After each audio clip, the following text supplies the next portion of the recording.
Bien, buenas tardes, bienvenidos de nuevo amigos de la India. Hoy jueves 14 de junio del 2018 vamos a hacer la sesión 62 del curso El alma, la cualidad de la vida. En realidad se trata de un grupo de estudio. Hemos cogido el libro recopilatorio de las enseñanzas del alma, es decir, la cualidad de la vida, donde está todo el contenido sobre el tema del alma que aparece en las obras de Alice Bailey, del maestro tibetano. Por lo tanto, esto para la gente que no estáis aquí hoy presentes en la clase, como para todos aquellos que después lo van a ver por internet, por YouTube, el vídeo y el audio por el canal de iVoox de Amigos de la India, pues podrán seguir el libro y podrán ir viendo perfectamente de dónde salen las diapositivas. Solamente es de este autor, de este estudiante que presenta el texto el trabajo, los comentarios y el diseño de las diapositivas. El contenido, que suele estar siempre a la izquierda, pertenece a los libros de la Alice Bailey, concretamente al alma, la cualidad de la vida, libro recopilatorio. Como de costumbre, os pongo la primera diapositiva, los 42 nombres de la conciencia. Cada semana os pregunto lo mismo, entonces, como lo voy a volver a preguntar, no quiero que me deis la misma respuesta que me habéis dado las últimas veces. Por lo tanto, quiero que os fijéis rápidamente en uno, la que más os guste, yo preguntaré y cuando me hayáis dicho todos la que os gusta, volveré a haceros la pregunta del por qué. Primeramente me diréis cada uno con cuáles de las definiciones del alma os sentís más identificados. No puede ser la misma que en la sesión 61, ni en la 60, me imagino que habremos ampliado un poco el bagaje. Pero bueno, eso es algo que lo dejo a vuestra consideración. Si queréis repetir el mismo título de la otra vez o de la anterior, yo no tengo nada que objetar. Solamente os lo digo como posibilidad de ir incrementando un poco el bagaje cultural esotérico. Así que empezamos por mi izquierda. Elena, ¿con cuál de los 42 nombres te sientes más identificada? Mira, pues hoy con el principio crístico. Vale, memorízalo. Continuamos. El vigía. El vigía. Continuamos. La realidad interna. La realidad interna, muy bien. Segunda fila. El divino regente interno. Continuamos. El percibidor. El percibidor. El Dios interno. El Dios interno. Bien, vuelvo otra vez al turno de palabras y que cada uno explique por qué ha elegido hoy esa definición de alma. Os podéis ampliar 1 minuto o 2 cada uno si queréis, ¿eh? Sí, porque... Bueno, yo he escogido el principio crístico porque la esencia de la vida es ampliar la conciencia y dentro de la conciencia existe ese principio crístico que es el que nos acerca al corazón. He escogido hoy el vigía, que no lo había escogido, porque ha sido el primero que he visto, pero me ha recordado como un faro. Vas navegando y es un faro, y el faro es con mucha luz, te va controlando y te va marcando el camino espiritual. Vale. Pues he elegido el divino regente interno porque como somos chispas divinas y bueno, vamos trabajando para que el alma cada vez pues se vea más, ¿no? Esté por encima de la personalidad, ¿no? Pues hoy he escogido la realidad interna por la señal de la historia. Entonces, como estoy también un poco con esto de la realidad virtual, la realidad no sé qué, pues esto también es una realidad, no es una realidad externa, que se cobra la diferenciación. No es una realidad externa, esto que digo, sino que es una realidad que está dentro de mí que tengo que descubrir. El percibidor. ¿Por qué? Porque lo podemos percibir, pero no lo podemos ver, pero sí lo podemos intuir de aquella manera. El percibidor es el que percibe. Yo no percibo al percibidor. Yo, como percibidor, percibo lo manifestado, ¿no? Sí, ¿Algo así? Intuyo que va por ahí. Va por ahí. ¿Y vos? Bueno, Dios interno. Dios interno. Sí, para mí es, yo soy un alma con cuerpo, no un cuerpo con alma, digamos. Uh-huh. Para mí es lo que no se ve, está dentro de lo que tú eres. Uh-huh. No sé explicarlo. Bien, y una última pregunta para todos. Esta definición que me habéis dado hoy y lo que habéis escogido, ¿creéis que ahora ya casi al final del curso define mejor la palabra alma para vosotros? Es múltiple y compleja, no tiene una definición única. Si decimos que el alma es esto, nos estamos equivocando. La meditación lo que te hace es ir a la síntesis, como algunos habéis apuntado. Entonces la mente queda en segundo plano. Aquí hay una amalgama de nombres que podrían ser 100, porque un día nos pusimos y salieron unos cuantos más, pero todos dicen exactamente lo mismo. Lo que sucede es que los humanos nos creemos que un matiz es más importante que el otro. Yo os pongo siempre el mismo ejemplo, el tema del amor. Yo conozco gente que te habla del amor incondicional. Perdona, el calificativo de incondicional no se le puede poner al amor, porque el amor es la sustancia que compenetra todo lo manifestado. Es decir, es una percepción mental de lo que es un arquetipo que mientras la intuición no esté desarrollada no se conocerá. Por lo tanto, primer problema que tenemos los humanos, mientras dependamos de una mente concreta, no de una intuición, de una mente concreta, el tema del alma nos llevará ¿a qué? A la diatriba, a la controversia y, ¿por qué no?, nos llegará a qué? Lo que ha hecho las grandes religiones. Las grandes religiones hablan del alma, con otro nombre, porque el alma es el aspecto más inferior de la divinidad, ¿verdad?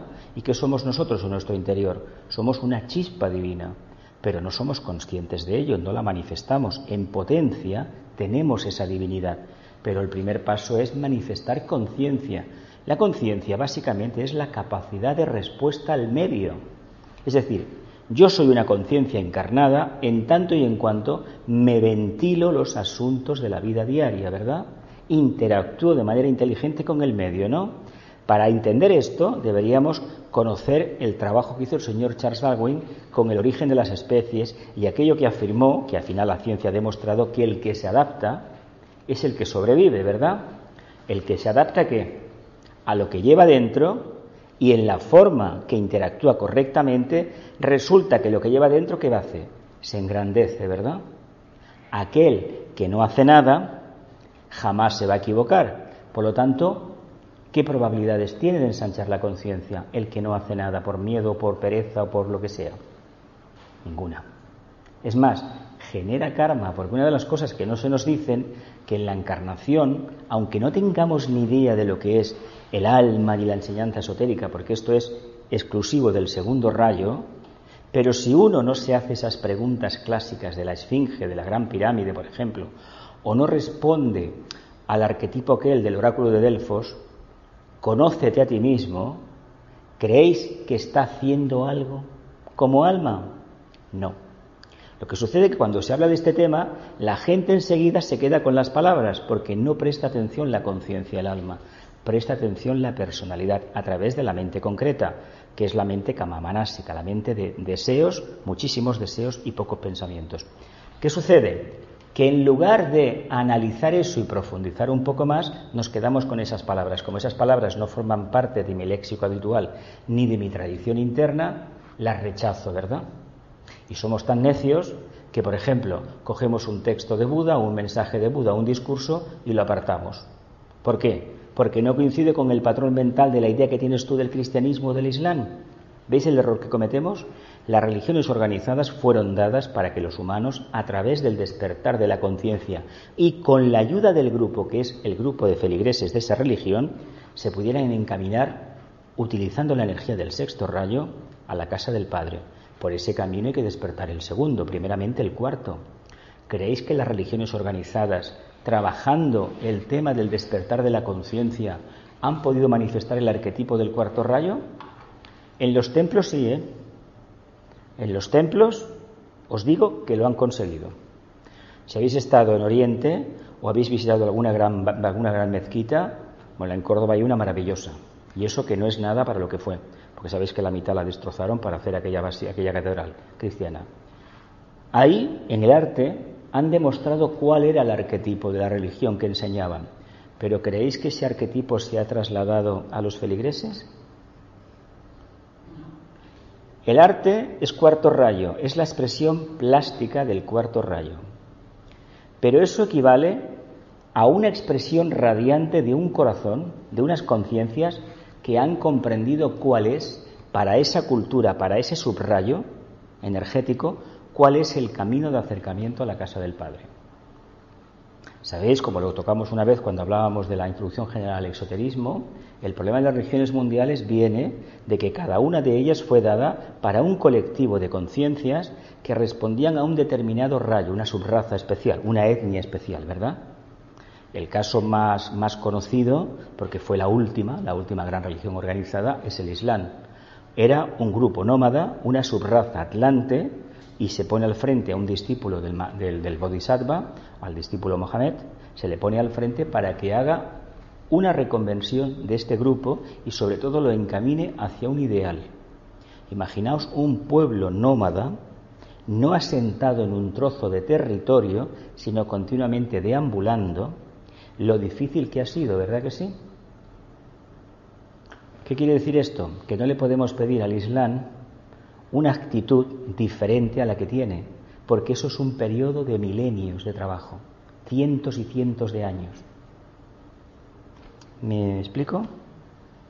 ¿Qué trabajo debemos hacer los humanos entonces? Si conocemos el problema, la cuestión de manifestar el alma, aceptar los múltiples nombres de la conciencia y los diferentes caminos de acercamiento a la casa del Padre. Siempre y cuando debe imperar siempre el sentido común, y los fanatismos ni de un lado ni de otro son buenos, para nada. Y no nos quedemos nunca para conocer al alma en el aspecto externo, porque querrá decir que no conocemos las energías cómo funcionan. ¿Me explico? ¿Me explico un poco? ¿Sigo adelante? Bien, en la anterior sesión, la número 61, hace 15 días, nos quedamos en esta diapositiva. Dice, más allá del hecho de que esta ley, hablábamos de la ley de reencarnación. ¿Os acordáis que durante muchas sesiones tocamos el tema de la cuarta iniciación, tocamos el tema de la muerte, seguimos todavía con el tema de la muerte, pero claro, él toca el tema de la muerte, pero la muerte no es el final, ¿eh? La muerte no es que sea una canción, ni mucho menos militar. La muerte en el fondo es un cambio de plano. Morimos en el plano físico, pero en el plano astral estamos vivitos y coleando. De ahí que la sorpresa que se van a llevar más de uno que dice que es materialista, que no hay nada, y además te dicen en plan de sorna, muerto el perro, muerto la rabia, hay que decir que eso no es cierto, que ya nos veremos en el plano astral y a ver cómo interactuamos con esas energías y a ver cómo entendemos que yo estoy muerto en el plano físico, pero estoy activo en el plano astral. A ver eso cómo lo podemos gestionar. Entonces dice, más allá del hecho de que esta ley existe, muy poco sabemos. Quienes conocen por experiencia la naturaleza real de este retorno, la reencarnación, rechazan de plano los pormenores tontos e improbables que los grupos teosóficos y ocultistas exponen como realidades. Esto se refiere a unos libros, la primera época de la sociedad teosófica, sobre todo capitaneados por el señor Leadbeater, él era muy psíquico, era muy astral, hicieron unas descripciones, también fue el señor Sinnett, de budismo esotérico, que ponía las tablas de lo que se tardaba 1500 años, y evidentemente lo que se hizo en el siglo XIX, o las cartas de los Mahatmas, lo que se hizo fue dar una aproximación muy genérica para despertar el interés en un grupo de estudiantes que fueron recogidos en grupos de espiritismo, ¿eh? Sabéis esto, ¿no?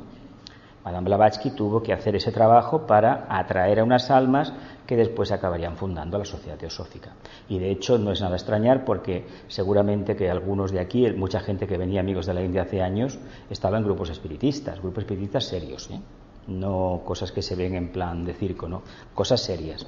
¿Con quién contactaban? No con las almas de los difuntos, por descontado, muy pocos pueden contactar con ellas, han de ser muy mentales para hacerlo. Pero sí que pueden contactar con alguna entidad elemental y bueno, pero eso de que el alma, etcétera, etcétera, eso es otra cuestión, más seria. Dice, por lo tanto, vamos a ver por dónde íbamos, dice, la ley existe pero nada sabemos acerca de su mecanismo, la ley de la reencarnación. Muy pocas cosas pueden decirse que sean exactas respecto a ella, lo cual no puede ser refutado. No puede ser refutado porque no tenemos elementos de juicio. Una pregunta. Yo cuando he intentado hablar de la reencarnación fuera de grupos que sean teosóficos o esoteristas, hay gente que no acaba de entender lo que es la reencarnación, es decir, lo que es la capacidad de volver a nacer dentro de otro vehículo creado por el alma, de lo que es la transmigración de las almas. Eso de que un alma va de un cuerpo humano a un cuerpo animal o viceversa. Eso no existe. Eso no existe, a pesar de que lo dicen muchísimos grupos. He conocido gente, incluso una venía aquí, que una luna llena dijo que bueno, que ella era consciente de que antes había sido su perrito, que no sé qué. Bueno, una historia que, bueno, hay que respetarlo. Es así, pero eso no es verdad. Eso no es verdad porque eso es una percepción muy astral de lo que sucede. Por lo tanto, entendamos lo siguiente. Quien encarna es el alma. El alma prepara su camino de retorno por varios factores. Por el amor al grupo, por la experiencia, no tanto por saldar viejas cuentas, porque eso lo consume en los planos internos, lo asume y se prepara para volver, pero es la necesidad de ayudar al grupo lo que catapulta de nuevo al alma, a la conciencia, a tomar una vestidura. Elegimos las circunstancias, los padres, la forma genérica que se va a desarrollar nuestra vida, acorde a las energías que dejamos pendientes de consumir, donde hayamos desencarnado, con esas energías vamos a encarnar. Eso es el sello que tenemos nuestro sol. Y eso va a ser nuestra personalidad, es la forma más sencilla de expresarnos. Si estamos más avanzados, igual en un momento dado, cerca de los 50 o de los 40 y pico de años, empezaremos a manifestar el ascendente, pero no es garantía de que el ser humano lo haga. Y de hecho, muy poca gente manifiesta el ascendente, muy poca. ¿Por qué? Pues básicamente porque no hay suficiente potencial de alma y la gente que debería de cambiar a los 40 y pico porque ya ha satisfecho los fuegos de la personalidad y ha dado a cada uno lo suyo, se podría dedicar más al desarrollo de la conciencia, pero no lo hace o por pereza o porque tal vez suponga un cambio muy profundo y teme ser apartada del grupo social al cual pertenecen. ¿Me explico un poquito? Por tanto, entendamos que la personalidad, esto que estamos viendo, se desintegra, porque esto es caduco. Lo importante es el morador. Aquel que tiene claro lo que es el alma y lo que es la personalidad, entiende la ley de reencarnación. El que no lo tiene claro, no. ¿Alguna preguntita? Yo os puse aquí, ¿existe la reencarnación como pregunta? Sí o no. Argumentos en un sentido u otro solo indican búsqueda interna. Y también os puse al final, no conviene perder el tiempo en disquisiciones que poco o nada tienen que ver con la verdad. Es de valor que sepamos quiénes fuimos en la anterior encarnación. Ya os dije la otra vez que ni somos ni Julio César, ni Napoleón Bonaparte, ni Cristóbal Colón, ¿eh? No, porque estos ya han sido otros, y algunos lo han repetido hasta la saciedad, y es mentira. Además, una pregunta. Si uno tiene la idea de que ha sido un personaje conocido y famoso de la historia, y en esta encarnación es lo que es, ¿creéis que hay sentido a esa experimentación? No. Imaginaos que conocemos, pues, les digo yo, un gran político. El campo de la política es mucho más claro en esto. Un gran estratega político y, pues, a lo mejor alguien que tiene ciertas cualidades se dice, mira, pues este fue un emperador romano. Pudiera ser. Ojo, porque ha sido una persona, el político, que se ha ido preparando y ha tenido un momento de gloria, unos años clarísimos de maestría, de manifestando lo que lleva dentro. Pongo el ejemplo porque sabéis muy bien que los antiguos romanos se encarnaron en lo que es la Gran Bretaña, el pueblo bretón. ¿Por qué? Porque ese pueblo representa unos valores tradicionales como los del Imperio Romano. Como ellos fueron a parar a Estados Unidos, yo soy de los que dice que algunos de los grandes presidentes que ha tenido Estados Unidos en el siglo XX y en los anteriores, incluso más recientemente, han sido emperadores romanos. Uno en concreto, uno muy conocido, muy controvertido, para mí era un emperador romano por la forma en que se comportó. No todos fueron Calígula y Nerón y compañía, No todos fueron, ni tampoco Heliogábalo, ni tampoco Marco Aurelio, pero fueron gente diversa y gente que quería servir. Julio César y Napoleón Bonaparte son almas de primer rayo y con una evolución muy grande. Por lo tanto, estos cuando aparecen no dejan títere con cabeza. ¿Y cómo sería lo que hicieron que 2000 años después y 200 años después todavía nos acordamos de los dos? La idea de los dos era maravillosa, era maravillosa. y cada uno hizo lo que le tocaba hacer.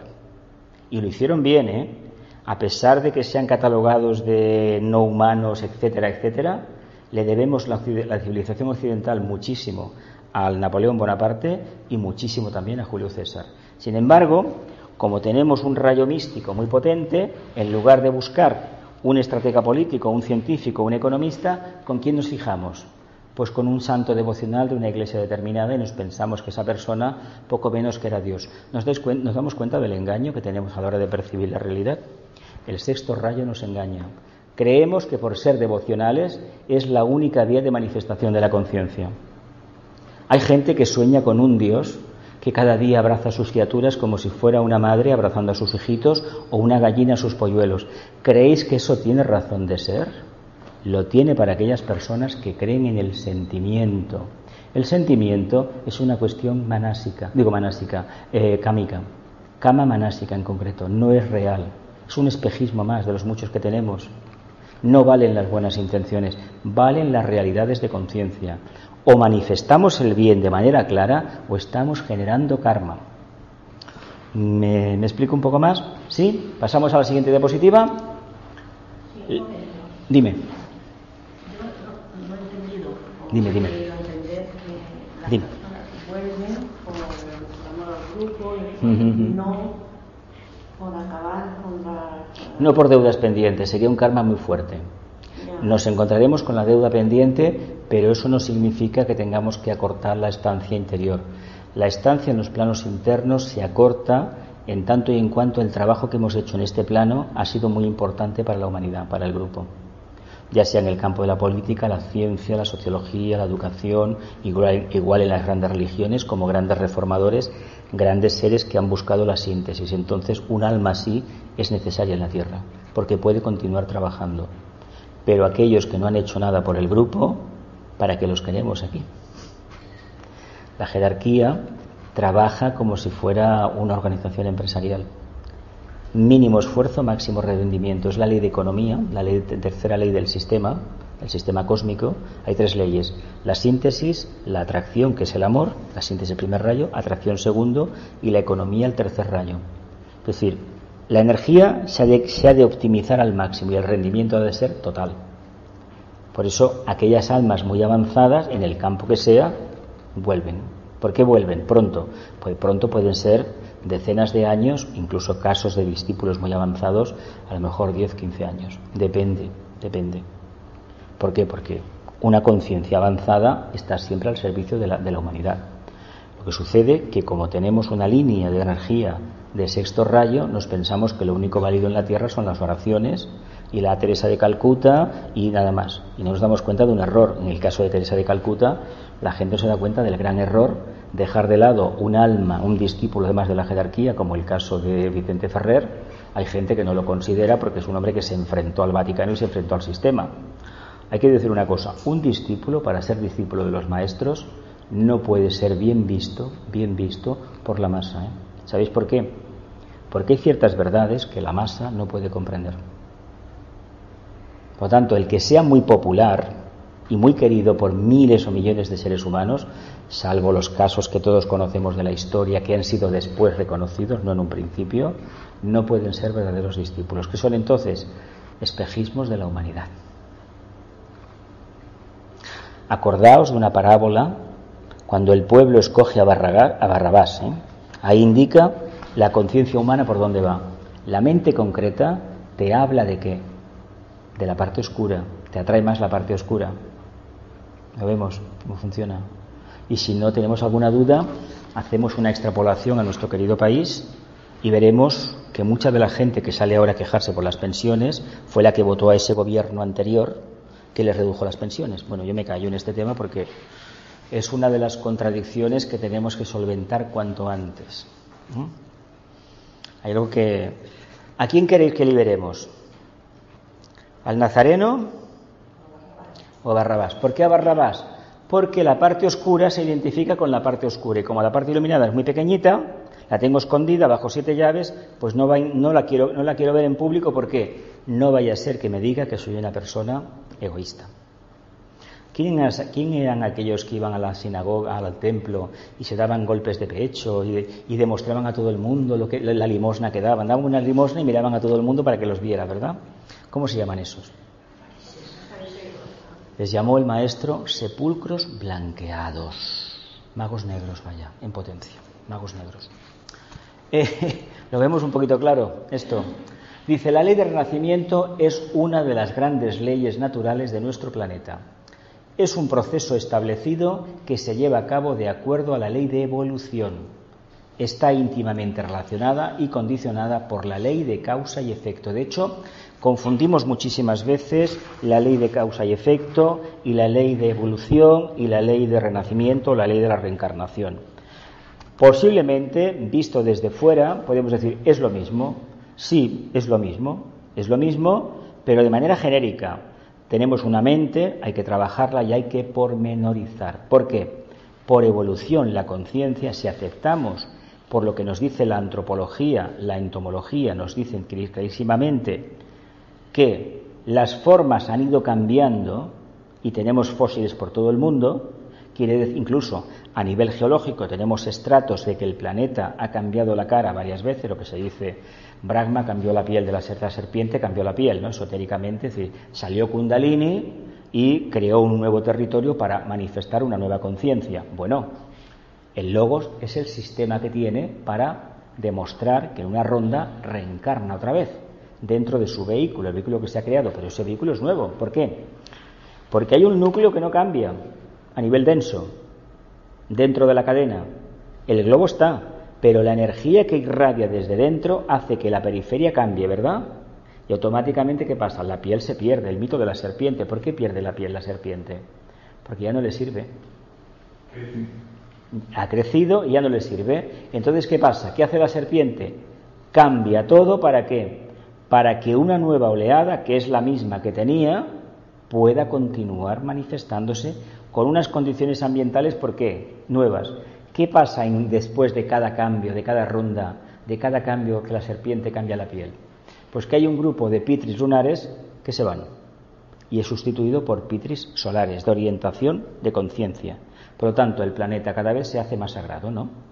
Responde más a la vibración. El trabajo de los humanos es quitarse esa parte instintiva que representan los ángeles de la cadena lunar. Los grandes iniciados de la luna vinieron con el Logos porque el Logos no tenía quien le construyera el planeta, ¿verdad? Ni el planeta ni los globos que no vemos, los 5 que hay en total. Por tanto, debemos entender que esos pitris lunares los tenemos que licenciar, ¿verdad? ¿Cómo lo vamos a licenciar? Trabajando el arquetipo del ángel solar. Trabajando ese arquetipo, ese listón elevado de la quinta iniciación que equivale, conseguiremos ni más ni menos reconvertir el reino humano y convertirlo en ¿qué? En reino espiritual. Y si solo hacemos un porcentaje de humanos, atraeremos las almas grupales más avanzadas del reino animal, del reino vegetal y del reino mineral, y cada una saltará al siguiente escalón evolutivo. Eso sería la ley de evolución, ¿verdad? ¿Y qué más nos dice? Ley de la evolución, ley de renacimiento y ley de causa y efecto. En lo que afecta a los seres humanos, ¿qué sería la causa y el efecto? Cuando el ser humano no tiene conciencia, ¿creéis que técnicamente genera karma? No. ¿Es víctima del karma de quién? Del logos planetario y del arquetipo de la humanidad. Porque el arquetipo de humanidad hay que entender que nosotros venimos ¿de qué reino? Venimos. Animal. En la Lemuria, ¿qué sucedió hace veintitantos millones? Nos individualizamos si somos de esta cadena. Si somos de la lunar, pues seremos almas más viejas. ¿Qué pasó en ese momento? Que el trabajo de coger aquellos animales y ser apadrinados por aquellas entidades que formaban parte del corazón del Sol ha dado resultado ¿cuándo? Millones de años después. Si pudiéramos ver nuestra historia, nos podríamos decir, como dice algún texto oriental, que durante varios millones de años intentamos manifestar la chispa, el alma. Y yo os invito, salimos a la calle y vemos lo que vemos, decimos, caramba, entiendo por qué la evolución es tan lenta. ¿No os ha pasado esto alguna vez? Barcelona es una ciudad muy acuariana. Hay gente de todo tipo. No porque tengamos diferentes razas quiere decir que sean inferiores o no. pero que esta mezcolanza, este carácter acuariano, te dice lo diversos que somos y sobre todo los diferentes grados de evolución que tenemos. No quiere decir que el que percibe más sea superior a los demás, ¿no? Tiene más bagaje, pero no quiere decir que sea perfecto, sino que es el que genera karma. El que no tiene evolución, ¿creéis que va a generar karma? No. Y técnicamente, ¿quién genera karma entonces? El que es meramente devocional, que se deja arrastrar por el campo emocional en el que vive porque como alma se siente atraído por esa energía, por esa sustancia y no es capaz de navegar fuera de esas aguas, ¿verdad? ¿Quién es el que genera karma en el planeta Tierra de verdad? El que es mental, el que ha desarrollado el intelecto.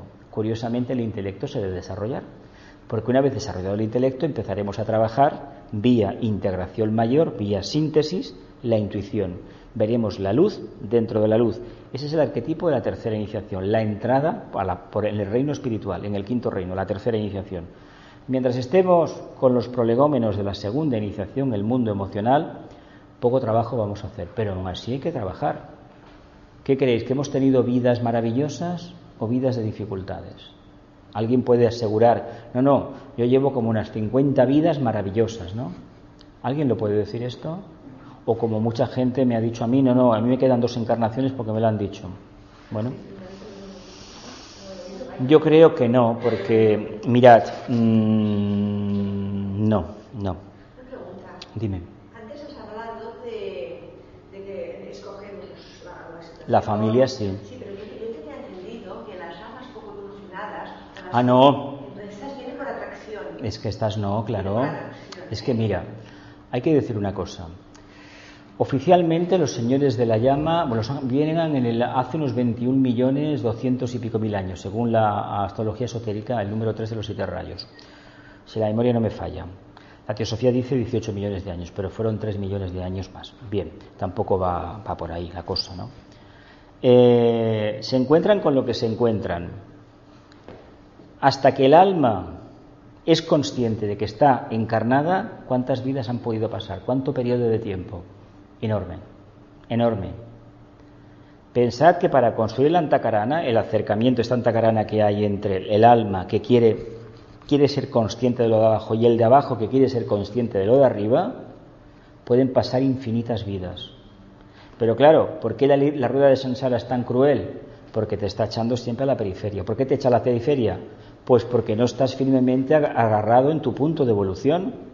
¿Os acordáis cuando hablamos hace 2 semanas o 3 en los rayos, en la número 18, la sesión, y os hablé de la cruz mutable? ¿Por qué la cruz mutable me echa a la periferia? Porque no soy capaz de vivir en el centro. El centro es la conciencia. Si yo soy dueño de mi vida, ya pueden venir las dificultades que vengan, que voy a dirigir yo. Es verdad que tendré sablazos por un lado y por otro, pero mantendré que el alineamiento, no tendré un triunfo efímero. Aquel que tiene riquezas en una vida porque le vienen por arte de birli-birloqué, no es garantía de que en la siguiente encarnación como conciencia sea una persona más evolucionada. Ahora bien, aquel que le viene el dinero y por carácter natural lo comparte creando una fundación, ayudando con becas de estudio, de investigación, de lo que sea, indica que es un alma avanzada. Y a lo mejor en la siguiente encarnación o tiene mucho dinero o no tiene ninguno, pero ha hecho su trabajo. Aquel que lo acapara todo, acordémonos de los mitos del avaro, que murió dentro de sus riquezas contando el dinero, ¿esto qué indica? Conciencias petrificadas, sepulcros blanqueados. ¿Entendemos un poquito mejor? Quien piensa es el que genera causas. Por lo tanto, cuando uno en la cruz mutable controla las energías de las 3 constelaciones que manifiestan el segundo rayo y la del sexto rayo, las energías, con todo lo que significa y los planetas que están implicados por medio, ortodoxos, esotéricos y jerárquicos, está trabajando nada menos que con 4 por 3, 12 energías diferentes, más el segundo rayo, más el sexto rayo de Sagitario. ¿Qué pasa? Sagitario es una energía que me habla del idealismo. ¿Hay mayor idealismo que como conciencia querer encarnar? ¿O como conciencia querer ganar el cielo aquí en la tierra? Es decir, un mundo de equilibrio. ¿Os parece bien? Mayor aspiración no hay. Nacemos motivados por la aspiración y nos vamos motivados por la misma aspiración. Ojalá llegue el momento, aprendamos a trabajar las energías de tal manera que poco a poco nos vayamos desprendiendo, vayamos muriendo a ciertas actividades y nuestra conciencia se focalice solamente en la síntesis. Ojalá, llegará, pero habrá que desprenderse de muchas cosas. Es un proceso de desenvolvimiento progresivo que permite al hombre avanzar desde las formas groseras del materialismo irracional hasta lograr la perfección espiritual y una inteligente percepción que le permitirá llegar a ser un miembro del reino de Dios. Esto de ser un miembro del reino de Dios, hay que decir dos cosas que son verdaderas, ¿eh? La primera, todos somos hijos de Dios. Primero, esa es verdad que sí. Pero aquellos que son un poco conscientes, ¿y sabéis por qué lo digo que son conscientes? Porque manifiestan amor a sus semejantes. Todo ser humano que os encontréis, que le pedís ayuda, hombre, dinero no le pidáis a nadie porque el dinero es una forma taimada que tiene mucha gente de comprobar si los demás tienen amor o no tienen amor. Eso es un engaño, ¿eh? Es un espejismo de la personalidad. Lo que un ser humano puede dar siempre es su tiempo, su palabra. El que tenga dinero que lo dé, pero cuidado con dar dinero, porque el dinero lo que crea es dependencia. Acordaos de lo que sucede en muchos países del mundo cuando el jefe paga a ciertos lacayos que le lamen la mano, ¿verdad que sí? Eso no es de conciencia humana, eso es de seres que no tienen conciencia y de humanos no tienen ni la apariencia. Por lo tanto, entendamos que lo que un ser humano puede dar es su tiempo, y lo mejor que podemos dar es nuestro tiempo. ¿Sabéis por qué? Porque si tenemos tiempo para lo personal, tenemos tiempo para escuchar a los demás. La mejor cosa que podemos hacer por los demás es escucharlos sin interferir a nivel mental en el relato que nos están contando. La gente dirá, ¡ay, qué bien, qué consuelo me ha dado! Has escuchado, has neutralizado las energías diferentes, las energías negativas, y has permitido que ese alma se descargara de una preocupación. Pero tú no has hecho nada más. ¿Creéis que esto merece un monumento? En principio no debería de merecerlo, Pero esos seres humanos conocen el reino de Dios no de forma directa, pero lo han percibido en algún momento. En alguna encarnación han percibido algo. Y es la energía que están manifestando. Por lo tanto, otra definición que te indica lo que son los seres humanos de lo que es la humanidad. Cuando se utiliza la gran invocación, y al final se hace, antes de recitarla, se hace una visualización, hay varios delineamientos. Uno de ellos parte de Shambhala, la jerarquía, el nuevo grupo de servidores del mundo, los seres humanos de buena voluntad, los 5 centros de distribución y las mentes y corazones de todos los seres humanos. Pues caramba, 2 veces los seres humanos, no. Los seres humanos que manifiestan buena voluntad son los que son miembros del reino de Dios. ¿Por qué? Porque evocan, expresan la energía del segundo rayo. El que no la expresa, ¿de qué forma parte? Del reino humano. Pero el arquetipo de humanidad, de corazón mínimamente despierto, no lo puede ser. ¿Por qué? Porque la primera iniciación, que es el despertar de la conciencia crística, no la demuestran. Que la han tenido, pero no la demuestran. Antes de tener la iniciación, de recibirla, hay que demostrar la cualidad de la iniciación. A ver, yo os he puesto el ejemplo de Barcelona. Barcelona hay de todo. Es una ciudad solidaria, muy emocional también, muy mental también, de mucha economía, de mucha actividad cultural. Es decir, es acuario, es abierta, es una maravilla en este sentido. Pero yo os invito a la Rambla mismo, si la Rambla es la humanidad, es el mundo. Siempre, ¿por qué creéis que iba la gente los domingos a la Rambla a pasear? Porque se veía ahí lo que en los demás barrios de Barcelona no se podía ver, porque la gente vivía encorsetada, ¿no? Hoy tal vez no hay que ir a la Rambla tanto, se ve en cualquier parte. ¿Qué nos indica? Las diferentes procedencias a nivel de conciencia, no por tener la piel de color o ser blanco, uno es más espiritual, eso es mentira. Vais a ver gente de piel oscura o asiáticos, o orientales o de aspecto que proceden de etnias de Sudamérica, y sin embargo en la mirada y en el rostro vais a ver algo de evolución, vais a ver el aspecto leonino, que lo tienen muchas razas de esa zona. Muchos grupos étnicos de esa zona tienen esa característica. Y te ves aquí en Europa ciertas expresiones y ves gente con la cara para abajo, la cabeza gacha, es decir, que no pueden consigo mismos. ¿Qué estamos viendo en total? Yo os pongo un ejemplo. Chinos, China, primer rayo que tiene, India, Pakistán, Turquía. Os pongo esos ejemplos. Pongo esos ejemplos porque si hemos viajado por el mundo, fijaos muy bien la mirada y el porte. Y luego me lo comparáis, si queréis, con un país latino como puede ser el nuestro. Vais a ver la diferencia que hay. Es la energía de la zona donde has encarnado la que te da el aspecto externo. ¿Me explico? Dime.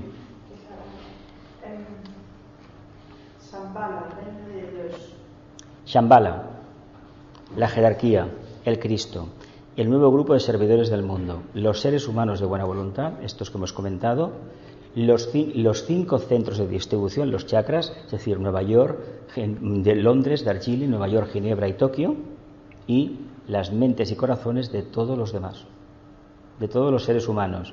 No es lo mismo ser humano, esotéricamente hablando, que aquel que puede ser miembro de la humanidad. La humanidad, el requisito es manifestar conciencia crística. Y sin embargo, para ser humano, es decir, como lo entendemos, la parte final, pues de ahí los mentes y corazones, la energía llega cada día. Lo que sucede es que uno no la evoca. ¿Por qué?